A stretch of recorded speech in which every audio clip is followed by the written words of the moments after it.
तो ये है एनमा, जिसे एक दिन अचानक ही एक मैजिकल एकेडमी में समन कर लिया जाता है, जहाँ का हर स्टूडेंट और आम से आम इंसान तक मैजिक यूज करना जानता था। लेकिन बेचारे एनमा को तो मैजिक का एम भी नहीं आता, इसलिए सबको लग रहा था कि शायद ये गलती से यहाँ आ गया। पर एनमा की फिजिकल स्ट्रेंथ को देखने के बाद उन लोगों के बुरी तरह होश उड़ जाते हैं, क्योंकि उसकी स्वॉर्ड स्किल और फिजिकल स्ट्रेंथ के सामने इस वर्ल्ड के टॉप मैजिशियंस तक नहीं टिक सकते थे।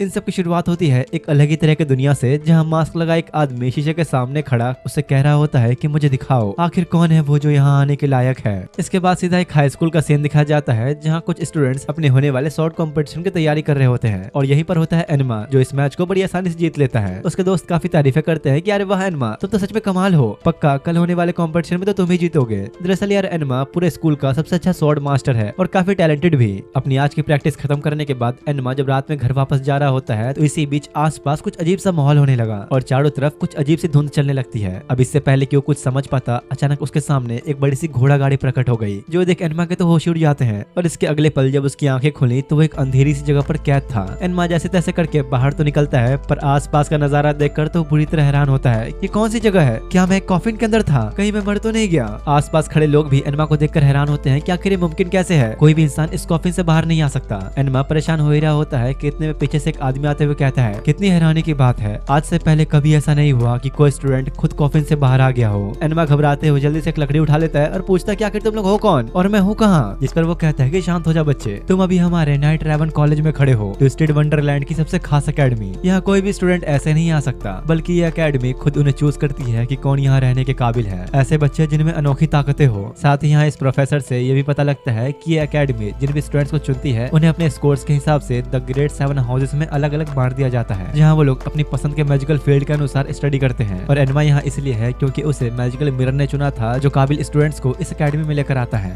एनमा कहता है कि शायद आप लोगों से कुछ गलती हुई लगता है, मेरे पास तो कोई मैजिक पावर्स है ही नहीं। जो सुन के वो सब लोग हैरान होते हैं कि आखिर ऐसा कैसे हो सकता है। पर एनमा को इन सबसे कोई फर्क नहीं पड़ता। वो चुपचाप अपना बस्ता उठाकर निकलने लग जाता है, क्योंकि कल उसका स्वॉर्ड कॉम्पिटिशन है। जो सुन वो स्टूडेंट्स आपस में बात करने लगते हैं कि क्या ही बेवकूफ बंदा है, इतनी अच्छी अपॉर्चुनिटी को छोड़ रहा है। पर इससे पहले कि एनमा जाता, अचानक सामने से कूदते हुए एक बिल्ली आ जाती है, जो एनमा से कहते हैं कि भाई देख, अगर तुझे मौका नहीं चाहिए तो ये मुझे दे दे, वैसे ही मुझे कोई मौका नहीं मिल रहा। लेकिन वो तो ये सोच रहा होता है कि ये रकून आखिर बोल कैसे पा रहा है। अबे पागल, ऐसा कुछ नहीं है, मेरा नाम है ग्रिम, दुनिया का सबसे अनोखा बिल्ला। एकेडमी के स्टूडेंट्स खुद पहली बार उसे देख रहे थे, इसलिए हंसने लगते हैं कि अब एक बिल्ला बनेगा मैजिशियन, वाह। जो सुन ग्रिम गुस्से में अपनी ताकत का नमूना दिखाने के लिए चारों तरफ ही आग लगा देता है, जो देख सभी की इतनी फट गई थी कि इधर उधर भागना शुरू कर देते हैं। प्रोफेसर कहता है क्या डरपोक हो तुम लोग, बस एक बिल्ली से डर गए, कोई जल्दी पकड़ो इसे। पर यहाँ तो कुछ स्टूडेंट्स दूसरों को भागता देख मजे ले रहे होते हैं, और कईयों को तो कोई फर्क ही नहीं पड़ रहा होता। लेकिन ये सब देख उनमें से एक को बहुत ही ज्यादा गुस्सा आ रहा होता है। एनमा देखता है कि वो लड़का गुस्से में ग्रिम के पास ही जा रहा था और उसे रुकने के लिए कहता है, पर वो तो उल्टा उस पर ही हमला करने लगा। जो देख एनमा जल्दी से उसे बचा लेता है। बेचारा तो शर्म के मारे लाल ही हो गया। ग्रिम समझ गया था कि अब तो उसकी वाट लगने वाली है, पर इससे पहले कि वो भाग पाता, वो लड़का अपने किसी तरह के मैजिक का यूज करके उसे गले पर एक लॉक लगा देता है, जिससे अब वो अपने किसी भी मैजिक का यूज नहीं कर सकता था। अरे वाह रिडल, बहुत बढ़िया, यही उम्मीद थी तुमसे।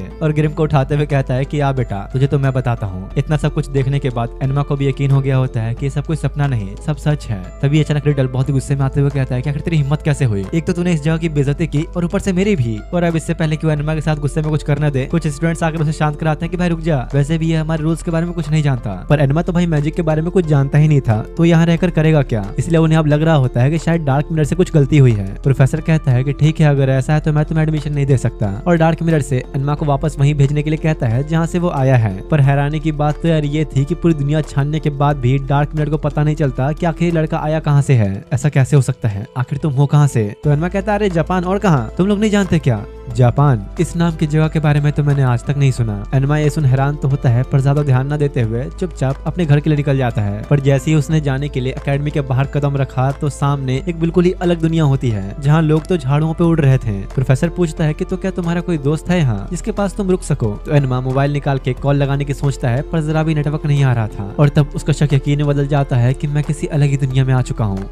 प्रोफेसर कहता है कि देखो फिलहाल इस सिचुएशन में तो मैं तुम्हें एकेडमी में नहीं रहने दे सकता, पर हाँ बगल में ही हमारा एक पुराना कैंपस है, तुम चाहो तो वहाँ रुक सकते हो। जिसके बाद प्रोफेसर एनमा को वहाँ ले जाता है, और भाई ये जगह कैंपस कम खंडर ज्यादा लग रही होती है। एनमा जैसे ही एंटर करता है तो अंदर से कुछ अजीब अजीब सी आवाजें आने लगती हैं। तो प्रोफेसर कहता है चिंता मत करो, यहाँ बस कुछ भूत रहते हैं, जो अब सामने आके एनमा को डराने का ट्राई तो करते हैं, पर वो डरने के बजाय उल्टा उनसे और दोस्ती का हाथ बढ़ाते हुए कहता है कि और भाई कैसे हो, आज से मैं तुम लोगों का नया रूममेट। प्रोफेसर कहता है कि देखो तुम यहाँ रह तो सकते हो, पर अपने खाने पीने और कपड़े धोने का इंतजाम तुम्हें खुद ही करना होगा। अगर चाहो तो मैं तुम्हें अकेडमी में साफ सफाई का काम दे सकता हूँ, उसमें तुम्हें पैसे भी मिलेंगे और गुजारा भी हो जाएगा। एनमा के पास भी भाई हाँ करने के अलावा और कोई रास्ता नहीं था, इसलिए सोच रहा होता है कि पता नहीं कब तक मुझे यहाँ रहना पड़ेगा, कोई ना कोई तरीका तो होगा मेरे वापस जाने का, मुझे जल्दी यहाँ से निकलना होगा। जिसके बाद अब सुबह उठने पर एनमा को कुछ स्टैचूज साफ करने का काम मिलता है। और अगर यार तुम लोगों ने डिज्नी की फेरी टेल वाली मूवीज देख रखी हैं तो इन स्टैचूज को जरूर पहचानते होगे। एनमा ये सब देख ही रहा होता है कि तभी कुछ स्टूडेंट्स आके उसे इन सारे कैरेक्टर्स के बारे में बताते हैं जो असल में पहले डिज्नी की मूवीज में हुआ करते थे। और अगर तुम लोग सोच रहे होगे कि ये सब इस एनिमे में क्यों है, तो मैं बता दूं कि एनिमे डिज्नी के विलन से इंस्पायर होकर ही बना है और एनिमे का नाम भी कुछ ऐसा ही है, डिज्नी ट्विस्टेड वंडरलैंड। अब इधर इन दोनों लड़कों पे आए तो इस लाल बाल वाले का नाम है एस और बगल वाले का नाम है ड्यूस। और यही बातों बातों में इन तीनों की ही काफी अच्छी दोस्ती भी हो जाती है। एस कहता है कि यार पता नहीं वो बिल्ला कहाँ चला गया, अब लगता नहीं कि प्रोफेसर के निकाल दिए जाने के बाद कभी वापस आएगा। पर भाई वो बिल्ला ग्रिम तो वहीं छुप के बैठा था और उनकी बातें सुन के बड़ा गुस्सा होता है। असल में भाई ये ग्रिम अकेडमी में अब तक इसलिए है क्योंकि वो एनमा की जगह लेना चाहता था अकेडमी में एडमिशन लेकर। वो गुस्से में हमला करने वाला होता है कि तभी एनमा उसे अपनी झाड़ू ही मारने लगा, जो देख बेचारी की बुरी तरह फट गई। लेकिन एनमा मारता नहीं, बस उसे पकड़ के पूछता है कि आखिर तुम यहाँ पर आए क्यों हो, आखिर तुम इस अकेडमी में आना क्यों चाहते हो। तो ग्रिम बताता है कि इसलिए क्योंकि मुझे लगता है कि मैं एक जीनियस हूँ, मैजिशियन बनना मेरी किस्मत में लिखा है। यही वजह है कि मैं कई सालों तक उस ब्लैक कैरेज का अपने पास आने का इंतजार करता रहा, पर वो कभी आया ही नहीं, इसलिए अब मैं खुद इस अकेडमी तक आ गया और अब चाहे कुछ भी हो जाए मैं एक मैजिशियन बन के रहूंगा। उसकी बातें सुनकर एनमा को भी अपने एक दोस्त की याद आ गई और कहता है कि हाँ तुम्हें हार नहीं माननी चाहिए, कोशिश करते रहो। एस कहता है कि देख भाई बाकी सब तो ठीक है, पर इस अकेडमी में सिर्फ वही पढ़ सकता है जिसे चुना गया हो, इसलिए तू चाह के भी यहाँ नहीं पढ़ सकता। तो ड्यूस चिल्लाता है कि तुम चुप नहीं रह सकते क्या, कभी दूसरों की फीलिंग्स के बारे में भी तो सोचो। तो एस उन लोगों से परेशान होकर उल्टा ग्रिम की ओर बेइज्जती करते हुए जाने लगता है, जो देख ग्रिम भी कुछ ज्यादा ही गुस्से में आ गया था और अचानक से हमला कर देता है। पर एस ने भी अपने मैजिक से पलक झपकते ही आग को गायब कर दिया होता है और ऐसे ही इन दोनों के बीच एक घमासान युद्ध शुरू हो जाता है। लेकिन तभी जोश जोश में गलती से इनके हमलों की वजह से एक स्टैचू पर आग लग जाती है, जो देख भाई ग्रिम तो डर के मारे 9 तो 11 हो गया। पर एनमा जल्दी से पानी लेकर आग बुझा देता है। उसी टाइम जब प्रोफेसर वहां से गुजर रहा होता है तो स्टैचू की हालत देखकर तो उसके भी होश उड़ जाते हैं कि भाई ये क्या है, और गुस्से में उन तीनों को ही डांटते हुए अकेडमी से बाहर निकाल देता है और वहां से जाते हुए कहता है कि शाम तक मुझे तुम तीनों इस अकेडमी में दिखना नहीं चाहिए। ड्यूस बेचारा परेशान होता है कि भाई अभी एक ही दिन तो हुए थे हमें यहाँ आए हुए, अभी ही निकाल दिया हमें। और अब प्रोफेसर के पास जाकर गिड़गिड़ाते हुए माफी मांगता है कि प्लीज आगे से ऐसा नहीं होगा, आज के लिए हमें माफ कर दीजिए। इस पर वो कहता है कि हाँ ठीक है मैं तुम लोगों को माफ कर दूंगा, पर मेरी एक शर्त है। और इसके अगले सीन में दिखाया जाता है कि ये तीनों जंगल में किसी गुफा की तरफ जा रहे होते हैं, क्योंकि प्रोफेसर की शर्त ये थी कि अगर ये तीनों एक बेशकीमती पत्थर को ले आएंगे तो इन्हें माफ कर दिया जाएगा। पर उनके पास बस आज रात तक का ही समय है। लेकिन यहाँ एक बार फिर से उनके पीछे पीछे ग्रिम भी पहुंच गया होता है। दूसरी तरफ प्रोफेसर ये बातें रिडल को बता रहे थे क्योंकि ड्यूस और एस उसके ही हाउस के मेंबर्स हैं, इसलिए अब उन दोनों की तरफ से रिडल खुद प्रोफेसर से माफी मांगता है। पर साथ ही वो बहुत गुस्से में भी था क्योंकि इससे उसके ही हाउस की बेइज्जती होगी, इसलिए फैसला करता है कि दोनों को ही सजा देगा। दूसरी तरफ ये तीनों जंगलों में घूमते फिरते एक घर के सामने आ पहुंचते हैं जहाँ अंदर कोई भी नहीं होता। देख के लग रहा था कि काफी टाइम से इस घर में कोई आया भी नहीं, इसलिए वो सोचते हैं कि शायद उस माइन में काम करने वाले लोग यहाँ पहले रहा करते होंगे। वहीं पास ही में ड्यूस को एक कैंडल दिखती है, पर उसे जलाने के लिए उनके पास आग नहीं है। तो एनमा ड्यूस से कहता है कि तुम अपने मैजिक से इसे क्यों नहीं जला देते। पर असल में यार बात ये थी कि किसी भी स्पेल को कास्ट करने के लिए उसे अपनी इमेजिनेशन में देखना जरूरी होता है और तो और उसकी बहुत प्रैक्टिस भी होनी चाहिए। वो लोग बेचारे परेशान हो ही रहे होते हैं कि तभी ग्रिम आकर आग जला देता है। क्या यार क्या मैजिशियन बनोगे तुम लोग, ये छोटे मोटे मैजिक भी नहीं कर पाते। देख रहे हो भाई की फ्लेक्सिंग। असल में भाई ये इनके पीछे पीछे इसलिए आया क्योंकि इसने भी प्रोफेसर की बात सुन ली थी, इसलिए उसे लगता है कि अपने मैजिक को और स्ट्रॉन्ग करने के लिए उसे मैजिक स्टोन की जरूरत पड़ेगी, इसलिए वो खुद अब इनके साथ साथ इनका लीडर बन के चलने लगता है, बिल्कुल कैप्टन ही बन गया होता है। लेकिन जैसे ही वो सब लोग उस खंडर माइन के पास पहुंचते हैं तो ग्रिम को अंदर से कुछ आवाजें आने लगती हैं जो सुन के बेचारे ही खुद फट जाती है। जिसके बाद अंदर जाकर वो चारों उसी स्टोन को ढूंढने के लिए हर जगह खुदाई करने लगते हैं, पर काफी देर तक ढूंढने के बाद भी कुछ नहीं मिल रहा होता। जो देख ड्यूस को बहुत गुस्सा आता है कि भाई मैं ये सब क्यों कर रहा हूँ, मेरी तो कोई गलती भी नहीं थी, तुम ही दोनों पागलों की तरह लड़ रहे थे। अब इसी बात पर ड्यूस और एस की नोकझोंक चली रही थी कि तभी एनमा को एक आवाज सुनाई देती है और अगले ही सेकंड काफी सारा धुआं उनकी तरफ ही आने लगता है। जो देख एनमा जल्दी से कैंडल बुझा के उन्हें छुपने को कहता है और दूसरी तरफ उस धुएं के अंदर से कोई अजीब सा क्रिएचर बाहर आने लगता है। पता नहीं भाई क्या चीज है, पर खैर जो भी है वो बस आसपास देखकर दूसरी साइड चला जाता है। ड्यूस कहता है कि शायद इस मॉन्स्टर को पता होगा वो मैजिक स्टोन कहाँ है, हमें इसके पीछे जाना चाहिए। तो इस कहता है कि भाई पागल हो क्या उसके पीछे जाके मरना है क्या तुझे। वो लोग साथ नहीं आ रहे होते, इसलिए ड्यूस गुस्से में अकेले उस मॉन्स्टर के सामने चला जाता है। जो देखते ही मॉन्स्टर अटैक से बरसाने शुरू कर देता है, जिसे ड्यूस ने किसी तरह रोक लिया था। वो भी अपने कुछ अटैक्स करने का ट्राई तो करता है पर उस पर कोई असर ही नहीं हो रहा होता और वो मॉन्स्टर ड्यूस पे एक के बाद एक अटैक्स करने लग जाता है।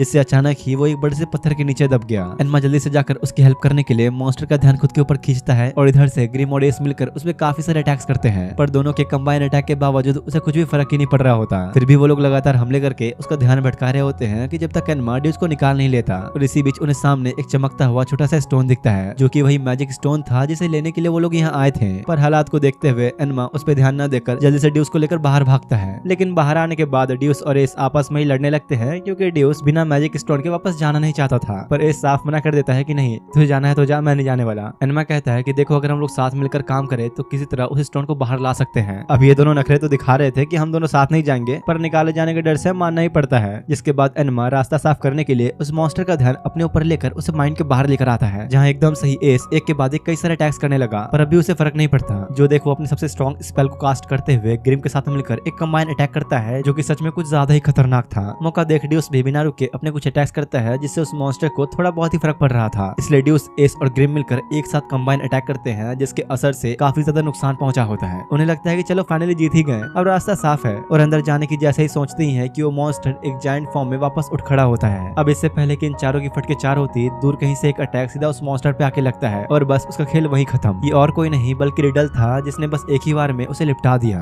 मानना पड़ेगा भाई, लीडर वाली काबिलियत तो है बंदे में। ड्यूस और एस सोच रहे थे कि रिडल उनकी हेल्प के लिए आया है, लेकिन उल्टा वो तो इन दोनों को सजा देने आया है। और बहुत ही गुस्से में कहता है कि सिर्फ तुम दोनों की वजह से ही मेरे हाउस की बदनामी हुई, तुमने हमारे रूल्स तोड़े, इसकी सजा तो तुम्हें मिलकर रहेगी। और रिडल के गार्ड्स आकर बेचारे ड्यूस और एस को पकड़ के ले जाते हैं। एनमा पूछने की कोशिश तो करता है कि अब ड्यूस और एस का क्या होगा, पर ये इतना अड़ियल बंदा कहाँ है जवाब देने वाला था। तो एनमा चुपचाप अब माइंड में आकर मैजिक स्टोन को निकाल लेता है। आखिरकार उन्हें वो मिल ही गया, पर ग्रिम बेचारे की तो हालत ही टाइट हो चुकी थी कि इतना मैजिक यूज कर करके। अब वापस आकर एनमा जब प्रोफेसर को स्टोन देता है तो सच में काफी इंप्रेस होता है, क्योंकि जितने भी यहाँ द ग्रेट हाउसेस के स्टूडेंट्स हैं जिन्हें डार्क मिरर चुनता है, उनमें इतना ईगो भरा होता है कभी एक टीम में काम ही नहीं करते हैं। लेकिन आज एनमा ने वो कर दिखाया ड्यूस और एस के साथ टीम वर्क करके। इसलिए खुश होकर प्रोफेसर एनमा को एक ऑफर देता है कि अगर चाहो तो तुम और ग्रिम एक डुओ के तौर पर इस एकेडमी में एडमिशन ले सकते हो। भले ही तुम नहीं, पर ग्रिम मैजिक यूज कर सकता है, तो अगर वो चाहे तो तुम्हारा पेट बन के एकेडमी में आ सकता है। अब भाई ग्रिम को तो कैसे भी एकेडमी में आना ही था, तो वो तो बहुत खुश होता है। प्रोफेसर एनमा को एक कैमरा देता है, जो कि एक मैजिक आइटम है। इस कैमरे से एनमा किसी भी क्रिएचर की फिजिकल फॉर्म के साथ साथ उसकी सोल को भी देख सकता है। यहाँ भाई इन दोनों को अवार्ड मिला होता है और उधर एस और ड्यूस को सजा देने की तैयारी चल रही थी। जिसके बाद रात में जब एनमा सुकून से सो रहा होता है, तभी दरवाजे पर कोई नॉक करने लगता है, जो और कोई नहीं बल्कि एस था। उसके गले पर लगा एक कॉलर देखकर तुम्हें समझ में आ ही गया होगा कि बेचारे को सजा मिली है, इसलिए वो एकेडमी से भागकर सीधा यहाँ आ गया। असल में उसे स्टैचू जलाने वाली गलती की नहीं बल्कि किसी और बात की सजा मिली है। दरअसल गलती से एस ने फ्रिज में रखी हुई एक पेस्ट्री खा ली थी, जो कि रिडल की थी, इसलिए बदले में उसे यही सजा मिली थी। एनमा कहता है कि देख भाई, अब खाया तो भुगत, जाके उससे माफी मांगो और क्या।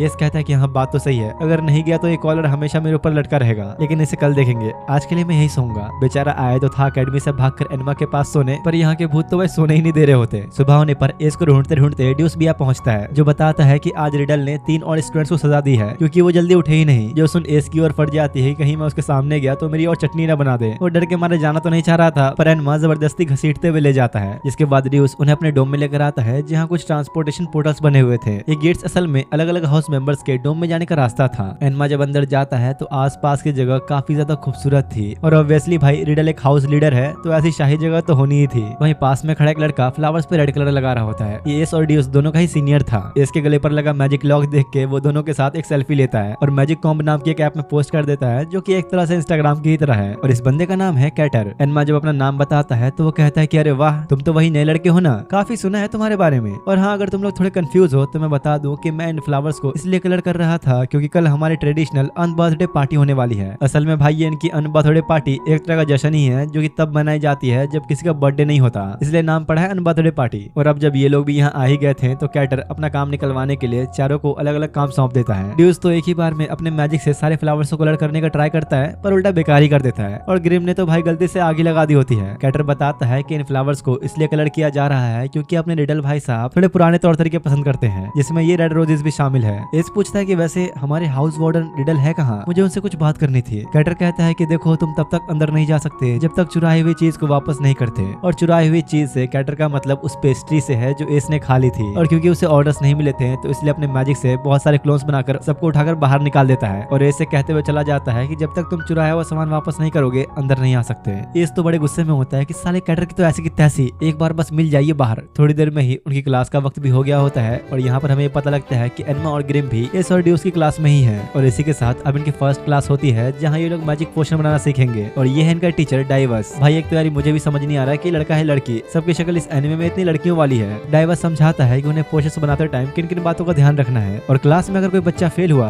तो उसकी खैर नहीं। और इसके बाद अगली क्लास होती है मैजिक हिस्ट्री की, जहाँ ग्रिम तो लेक्चर से बोर होकर सो ही गया होता है, तो टीचर अपना दूसरा बिल्ला भेजकर उसे उठवाते हैं। जिसके बाद इनकी थर्ड क्लास आती है फिजिकल एजुकेशन की। और भाई ये कैसे कैसे सीन आ रहे हैं, ये टीचर कुछ ठीक नहीं लग रहा मुझे। घंटों तक अब फिजिकल ट्रेनिंग करने के बाद लंच टाइम हो गया होता है, जहाँ खाना देखकर तो ग्रिम के मुंह में बाढ़ आ गई थी। अरे वाह यार क्या खाना है, इसे कहते हैं जन्नत। वो लोग खाना लेकर बैठने के लिए इधर उधर जगह ढूंढ ही रहे होते हैं कि तभी कैटर उन्हें देखते ही अपने पास बुलाने लगता है। लेकिन एस तो भाई अभी गुस्से में था, बेइज्जती जो हुई थी इतनी। अरे भाई लोग चिल करो यार, गुस्सा थूको, आओ साथ में खाते हैं। वो लोग चाहते तो नहीं थे पर मजबूरन उन्हें साथ में बैठना पड़ता है। और ये ग्रीन वाला बंदा इनका सीनियर है, जिसका नाम है ट्रे। यहाँ बातों बातों में एनमा को जानने को मिलता है कि जो इस अकेडमी में 7 हाउसेज हैं, वो सब बाहर लगी उन 7 स्टैचू से इंस्पायर होकर बनी है। जैसे कि पहला है हार्ट लेब्यूल, ये बना है क्वीन ऑफ हार्ट से इंस्पायर होकर। इसमें ये लोग डिसिप्लिन का कुछ ज्यादा ही ध्यान रखते हैं, इसलिए तो भाई रिडल यहाँ का लीडर है। जिसके बाद अगला है सवाना क्लॉ, जो किंग ऑफ बीस्ट से इंस्पायर होकर बना है। यहाँ के स्टूडेंट्स फिजिकल स्ट्रेंथ में सबसे आगे होते हैं। जिसके बाद अगला आता है ओक्टाविनल हाउस, जो सिवान से इंस्पायर होकर बना है। इस हाउस के स्टूडेंट सबसे स्मार्ट होते हैं। फिर आता है स्कारबिया हाउस, जो सॉर्सरर ऑफ सेंट से इंस्पायर होकर बना है। इसके सारे स्टूडेंट्स मैजिक में कुछ ज्यादा ही माहिर होते हैं। जिसके बाद आता है सबसे पुराना हाउस पोमे फ्यूरी, जो फेयरेस्ट क्वीन से इंस्पायर होकर बना है और यहाँ के स्टूडेंट्स पोशंस बनाने में माहिर होते हैं। फिर आता है इग्नी हाइड हाउस, जो किंग ऑफ अंडरवर्ल्ड से इंस्पायर होकर बना है और इसमें मौजूद स्टूडेंट्स टेक्नोलॉजी में माहिर होते हैं। और अब सबसे आखिर में आता है डियासोम्निया हाउस, जो थॉरन फ्यूरी से इंस्पायर होकर बना है और इसके स्टूडेंट्स सबसे टैलेंटेड मेज होते हैं।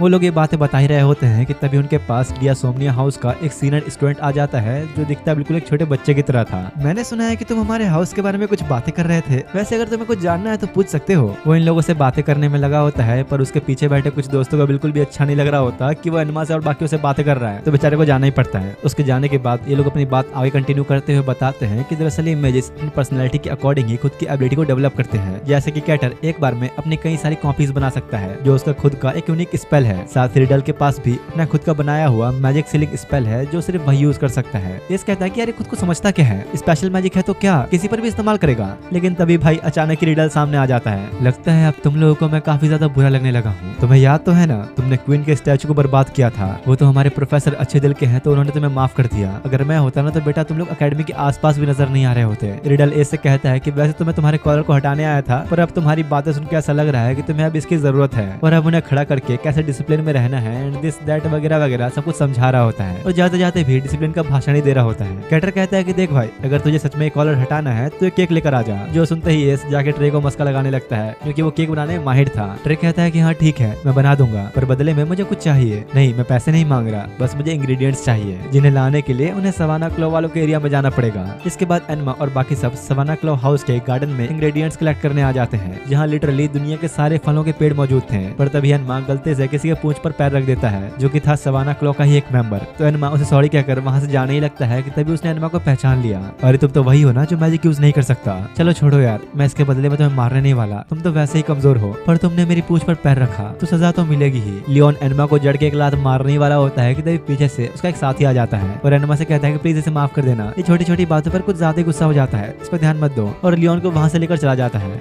अब कुछ घंटों बाद वो लोग सारे इंग्रेडिएंट्स लेकर आ चुके होते हैं और केक बनाने के लिए साथ मिलकर ट्रे की हेल्प करते हैं। पर अब भी इसमें कुछ कमी थी, इसलिए ट्रे दोबारा से कुछ और इंग्रेडिएंट्स की लिस्ट बनवाता है। जिसके बाद एनमा और ड्यूस शॉप में आते हैं, जहाँ उन्हें सारा सामान मिलेगा। और यहाँ तो भाई शॉप का ओनर लिस्ट देखकर बस अपने मैजिक से ही सारे सामानों को क्रिएट कर देता है। सब कुछ लेने के बाद जब वो लोग वापस जा ही रहे होते हैं कि तभी एक स्टूडेंट ड्यूस से टकरा गया और सारे के सारे अंडे फूट जाते हैं। जो देख ड्यूस को बहुत ही गुस्सा आता है कि तूने आखिर बर्बाद कैसे कर दिए, अब तू भरेगा इसके पैसे। और इससे पहले कि एनमा उसे रोकता, ड्यूस उसे मारना शुरू कर देता है। एनमा कहता है यार रुक जाओ, नहीं तो अकेडमी इन्वेस्टिगेट हो जाओगे। मौका मिलते ही वो लोग तो भाग निकलते हैं, पर ड्यूस बहुत परेशान होता है कि यार मैंने क्या किया, मैंने फिर से लड़ाई किया। और यहाँ पर यार हमें ये बातें पता लगती है कि अपने पुराने दिनों में ड्यूस बहुत ही गुस्से वाला हुआ करता था, बस जहाँ उसका मन करे किसी से भी लड़ता रहता। पर एक दिन जब उसे रियलाइज हुआ कि उसकी इन हरकतों की वजह से उसकी माँ को कितना झेलना पड़ता है, तो उसी दिन से उसने खुद से वादा किया कि अब वो जिंदगी में कभी किसी से नहीं लड़ेगा। पर आज उसने वो वादा भी तोड़ दिया, इसलिए बहुत परेशान होने लगता है। तो एनमा समझाता है कि देखो इस बार तुम्हारी गलती नहीं, कुछ लोग ऐसे ही होते हैं, इसमें इतना परेशान मत हो। जिसके बाद अब दोनों सारा सामान लेकर ट्रे के पास पहुंचते हैं, जहां वो थोड़ी देर में ही सबके लिए एक पेस्ट्री बनाकर तैयार कर देता है, जिसका टेस्ट भी सच में लाजवाब था।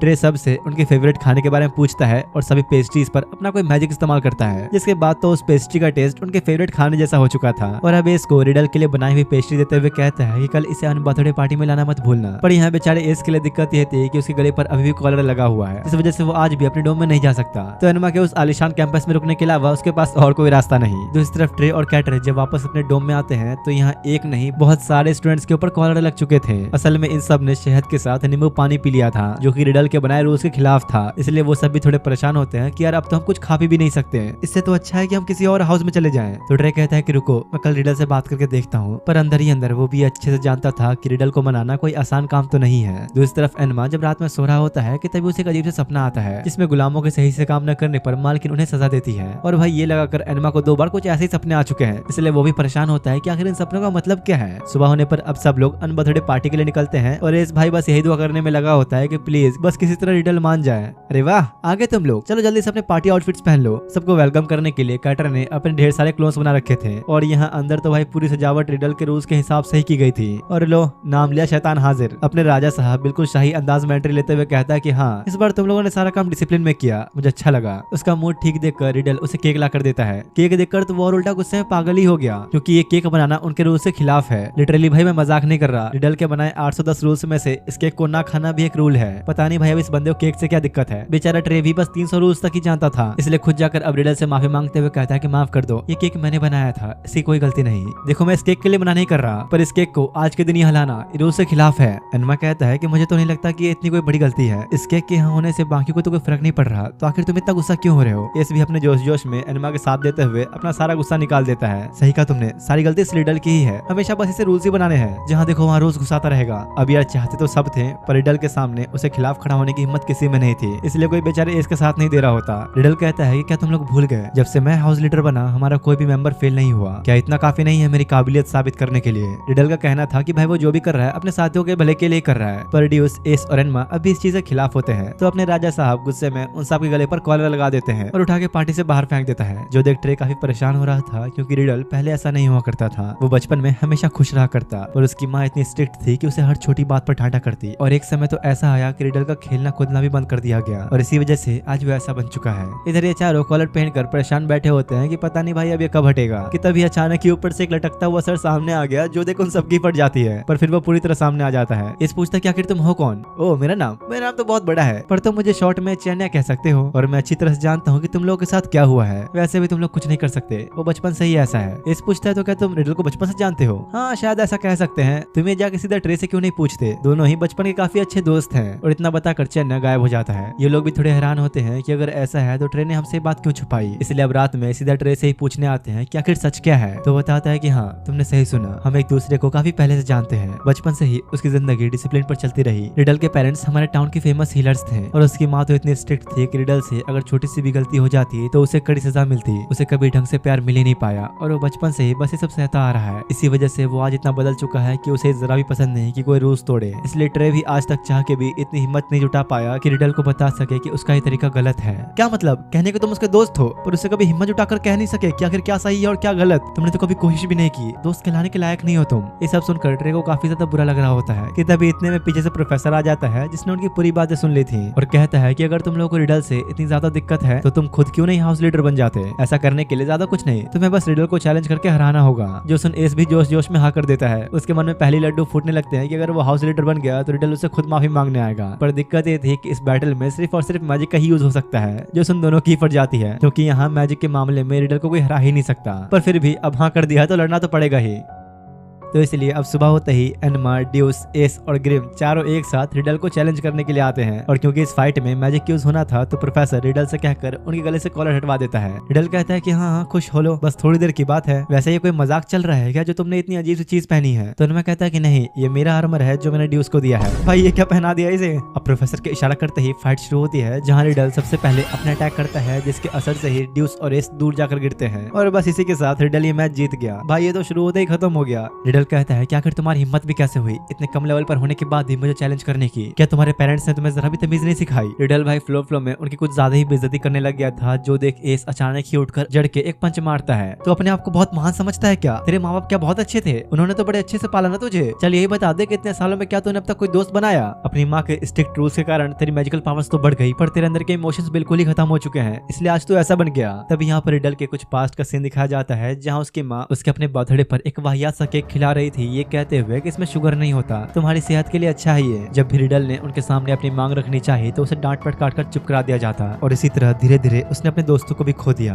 और अपने बचपन को भी। इधर प्रेजेंट में रिडल अपनी गलतियों को समझने के बजाय उल्टा उन पर और गुस्सा होता है कि आखिर तुमने मेरी बेइज्जती करने की हिम्मत भी कैसे की? समझते क्या हो तुम अपने आप को? यस कहता है कि देखो तुम मानो या ना मानो, तुम्हारी हरकतें अभी एक छोटे बच्चे की तरह है। जो सुन रिडल गुस्से में पागल ही होने लगा था कि तभी उसके ऊपर कुछ अंडे आके लगते हैं, क्योंकि बाकी स्टूडेंट्स भी उसके रूल्स एंड रेगुलेशन के खिलाफ हो गए थे और जो भी उनके हाथों में आ रहा था उसे फेंक के मार रहे होते हैं। पर एकदम सही इन सभी का गुस्सा कुछ ज्यादा ही बढ़ गया था, जो देख एनमा और बाकी लोग उन्हें रोकते हैं और कहते हैं शर्म आनी चाहिए तुम्हें, अपने लीडर को समझाने के बजाय तुम उसकी ही बेइज्जती कर रहे हो। एनमा जाके रिडल से बात करने की कोशिश करता है, पर शायद अब बहुत देर हो चुकी थी। रिडल कहता है कि तुम साले सब मेरी वजह से इस एकेडमी में टिके हो और आज मुझे ही गलत कह रहे हो। रिडल गुस्से में इतना पागल हो गया था कि सबके गले पर ही कॉलर लगा देता है, और आस पास के माहौल की वजह से रिडल के ऊपर उसकी डार्क साइड ने कब्जा कर लिया था, जिसकी वजह से वो किसी की भी नहीं सुन रहा होता, यहाँ तक कि खुद प्रोफेसर की भी नहीं। एनमा कहता है कि यार यहाँ तो सब कुछ और बिगड़ गया, अब हम भला इसे काबू कैसे करेंगे? देखा मैंने कहा था ना, तुम अब भी एक बच्चे ही हो जो छोटी छोटी बातों पे चिढ़ जाता है। इसकी बातें सुन रिडल इतने गुस्से में आ गया था कि उसकी आंखों में से कुछ अजीब सी चीजें निकलने लगती हैं, और एकदम से ही वो सारे पेड़ों को उखाड़ कर एस की तरफ फेंक देता है, जिससे वो चाह के भी नहीं बच सकता था। लेकिन अगले ही पल ट्रे अपने मैजिक से सबको डिस्ट्रॉय कर देता है और सभी स्टूडेंट्स के गले पर लगा कॉलर भी हट जाता है। और यार यही है ट्रे का स्पेशल मैजिक, वो किसी भी चीज के रूप को बदल सकता है। ट्रे को अंदर ही अंदर इस बात का पछतावा था कि वो तब रिडल के साथ खड़ा नहीं हो पाया जब उसे उसकी जरूरत थी। तभी पास का एक सीन दिखाया जाता है, जहाँ बचपन में एक दिन ट्रे और चैन्या खेलने जा रहे थे। वहीं रास्ते में उन्हें रिडल दिखता है जो अपने घर के अंदर बैठा था, तो वो लोग उसे भी अपने साथ खेलने को बुलाते हैं, और यहाँ पर इन लोगों की मुलाकात रिडल से पहली बार हुई थी। दिन बीतने के साथ उनकी दोस्ती इतनी अच्छी हो गई थी कि वो लोग रोज रोज खेला करते और साथ में खूब मजे भी करते। इसी बीच ट्रे को जब पता लगता है कि रिडल की माँ उसे कभी भी कुछ मीठा खाने नहीं देती, तो वो उसे अपने फादर की बेकरी शॉप पर ले आता है अच्छे अच्छे केक खिलाने के लिए। और यही रिडल ने पहली बार इतनी सारी शानदार मिठाइयाँ देखी थी और टेस्ट भी करी। ट्रे और चैन्या के पास होने की वजह से वो हमेशा खुश रहा करता, पर अब प्रेजेंट में हालात काफी ज्यादा बुरे हो गए थे। ट्रे रिडल को शांत करने की कोशिश तो कर रहा होता है, पर उसके दिमाग में अभी बस यही बात चल रही थी कि ट्रे उसके खिलाफ खड़ा है। मतलब तुमने भी मुझे धोखा दे दिया, इतने सालों तक मैं अपनी सारी इच्छाओं को मारता रहा ताकि खुद को साबित कर सकूं, पर अब तुमने भी मेरे साथ छोड़ दिया। ये सब सोचकर रिडल इतने गुस्से में आ चुका था कि उसने अपने ऊपर से पूरा कंट्रोल ही खो दिया। डार्क पावर्स पूरी तरह उस पर हावी हो गई होती हैं, इतनी ज्यादा कि वो खुद को भी खो देता है, जिसके बाद वो बन जाता है डार्क क्वीन। वाह क्या बात है, ऐसी ताकत तो मैंने आज तक महसूस नहीं की। अब बताओ तुम लोगों में से कौन कौन था मेरे खिलाफ? हर कोई ये देखकर हैरान होता ही है कि तभी अचानक रिडल के पीछे से एक मॉन्स्टर सामने आता है जो रिडल की डार्क पावर से बना था। प्रोफेसर को भी कुछ समझ नहीं आ रहा होता कि आखिर मेरे रहते ये कैसे हो गया, एक स्टूडेंट ओवरप्लॉट कैसे हो गया। यहाँ मैं बता दूं कि ओवरप्लॉट एक ऐसी कंडीशन है जिसे सभी स्टूडेंट्स को बच के रहना चाहिए, क्योंकि जब भी मैजिक पावर्स यूज की जाती है तो वो अपने पीछे पीछे कुछ नेगेटिव एनर्जीज को भी छोड़ती है। जो मेज अपने ऊपर से जितना कंट्रोल खोएगा उतना ही वो नेगेटिव एनर्जी उसके ऊपर हावी होने लगेगी, और एक टाइम ऐसा आता है जब वो मेज उस काले अंधेरे में पूरी तरह खुद को खो देता है। प्रोफेसर कहता है कि हमें जल्दी कुछ करना होगा, अगर ऐसा ज्यादा देर तक रहा तो रिडल की जान भी जा सकती है, जल्दी उसे होश में लाना होगा।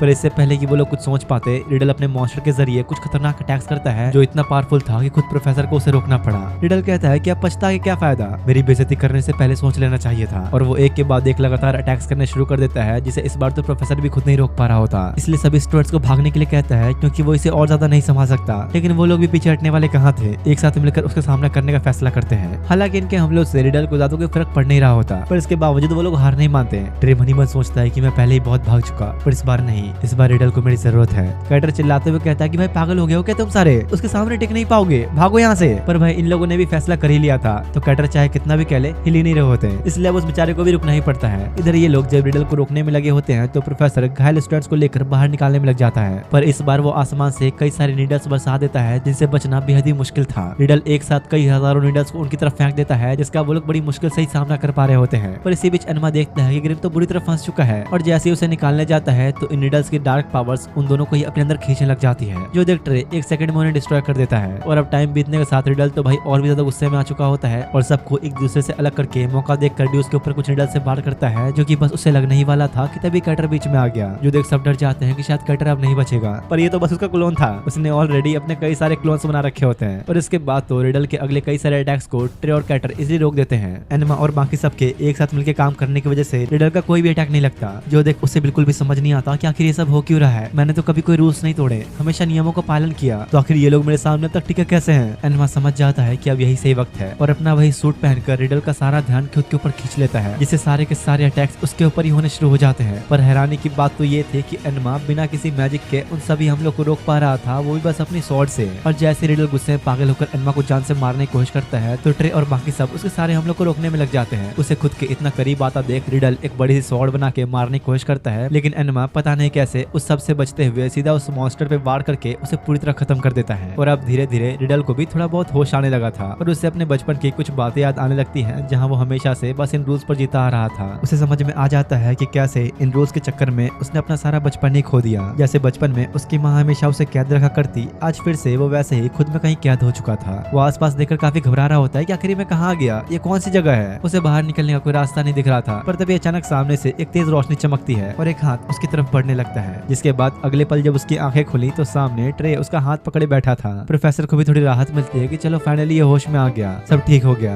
क्या बोल रहे हो, कौन सी चीजें ठीक हुई, अभी इसकी वजह से हम सब लोग मरने वाले थे, इसे अंदाजा भी है। कैटर कहता है कि भाई जरा शांत हो जा, अभी तो वो होश में ही आया है। लेकिन तब रिडल कहता है कि मैं समझ चुका हूँ, मैं गलत था, मैं हमेशा से उन मीठे केक्स को खाना चाहता था, मैं भी अपने दोस्तों के साथ वक्त बिताना चाहता था, पर इन फालतू रूल्स की वजह से मैंने सब खो दिया। और रिडल जोर जोर से रोने लगता है, जो देख एस कहता है कि भाई ये क्या हुआ, हमारे राजा साहब तो एक बच्चे की तरह रो रहे हैं। ड्यूस कहता है कि भाई क्यों माहौल खराब कर रहा है, अभी तो मुंह बंद कर ले। इधर ट्रे भी रिडल से माफी मांगता है क्योंकि वो कभी भी बचपन में उसके लिए कुछ कर नहीं पाया और वादा करता है कि अब वो हमेशा उसके साथ रहेगा। रिडल को भी अपनी गलती का पछतावा हो चुका था, इसलिए सभी हाउस मेंबर से माफी मांगता है। तो एस कहता है कि अच्छा बेटा, तुझे क्या लगता है एक सॉरी बोल के सब ठीक हो जाएगा। और भाई पहली बार अपने राजा साहब बड़े प्यार से पूछते हैं तो फिर मुझे क्या करना चाहिए। देख यार, एक तो एक ऐसी भोली शक्ल मत बना, तेरी वजह से ही मैं पार्टी एंजॉय नहीं कर पाया, तो सबसे पहले अनबर्थडे पार्टी को फिर से ऑर्गेनाइज कर और इस बार केक तो खुद बना कर लाएगा, शायद तब मैं तुझे माफ कर दूंगा। तो रिडल मान जाता है और अब बेचारे को मलहम पट्टी करने के लिए हॉस्पिटल ले जाते हैं। फाइनली अब उन्हें रूल से छुटकारा मिल चुका था, तो कैटर अब मन ही मन सबका शुक्रिया अदा करता है।